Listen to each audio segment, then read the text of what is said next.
Have you ever noticed that quiet voice inside you? The one that whispers no matter how many wins you rack up, you could have done better. It might surprise you to learn that this voice, the one that tightens your chest when you scroll through social media and feel everyone else's highlight reel is brighter than yours, isn't just about comparison or perfectionism. Stick around, because by the time this video ends, you'll understand why that whisper isn't your fault, why you feel not enough despite all your achievements, and, most importantly, how you can finally make peace with it so you stop chasing a standard you were never meant to meet.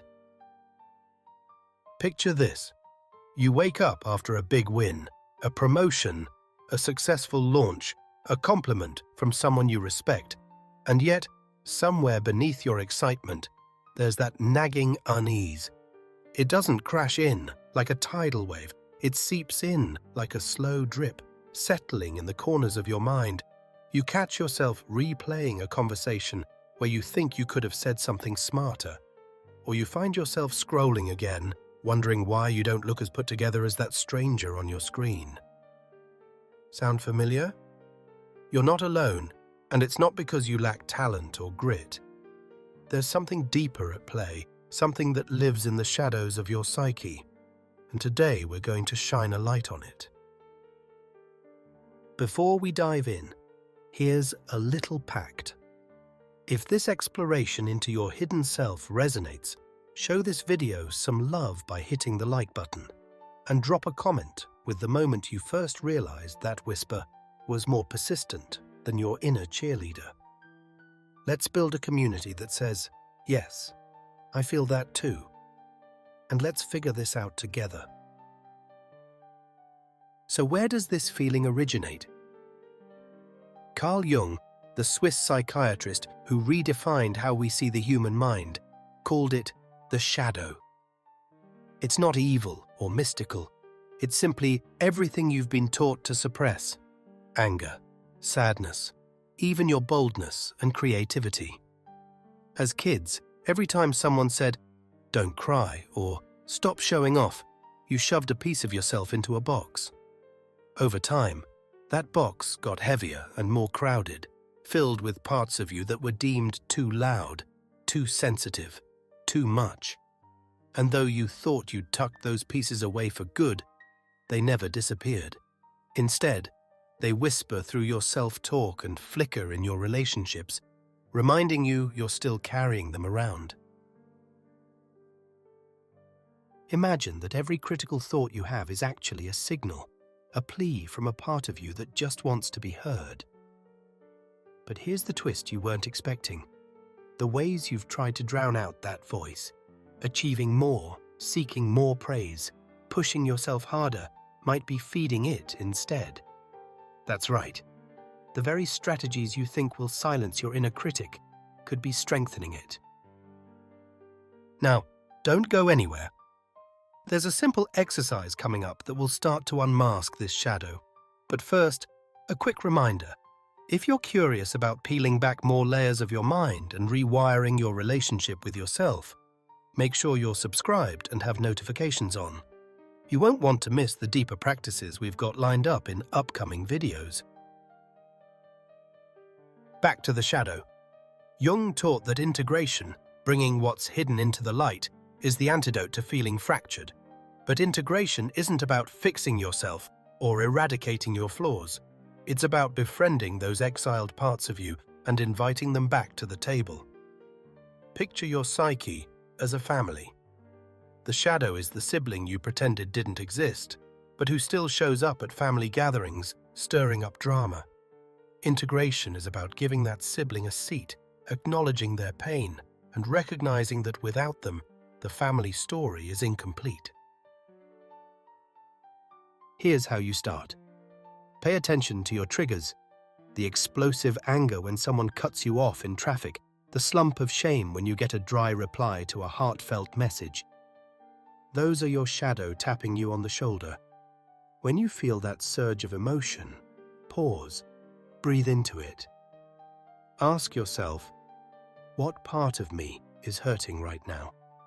Let the question hover without judgment. You might get a flash of a childhood memory, the time you were scolded for speaking up, the tear you wiped away under the covers. Sit with that memory. Allow the emotions to move through you. This simple act of witnessing is the first thread in unraveling the shadow's grip. And yes, healing feels awkward. You might want to push it away, label it too woo-woo, or convince yourself you'll do shadow work later. But the genuine shift happens when you resist that urge.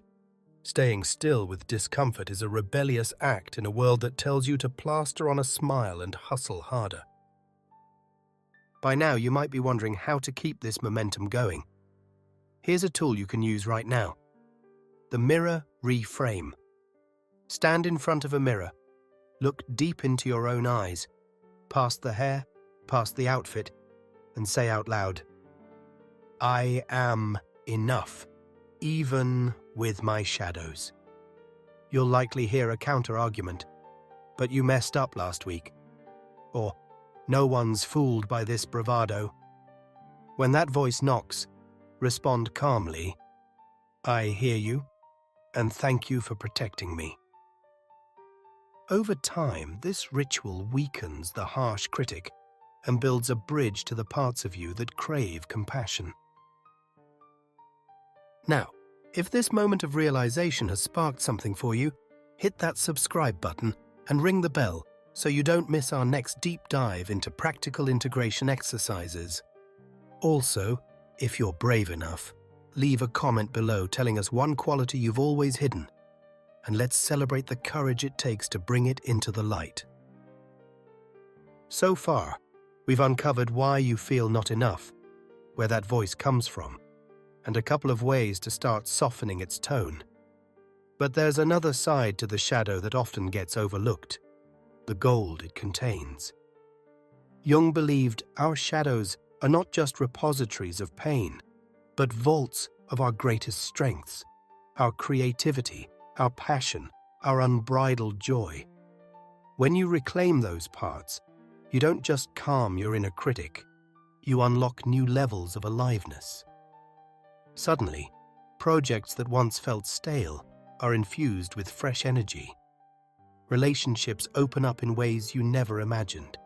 You rediscover the boundless curiosity and daring that made you unique in the first place. Let's bring this home with a simple yet powerful practice. Grab a notebook and title a page, "I am enough because."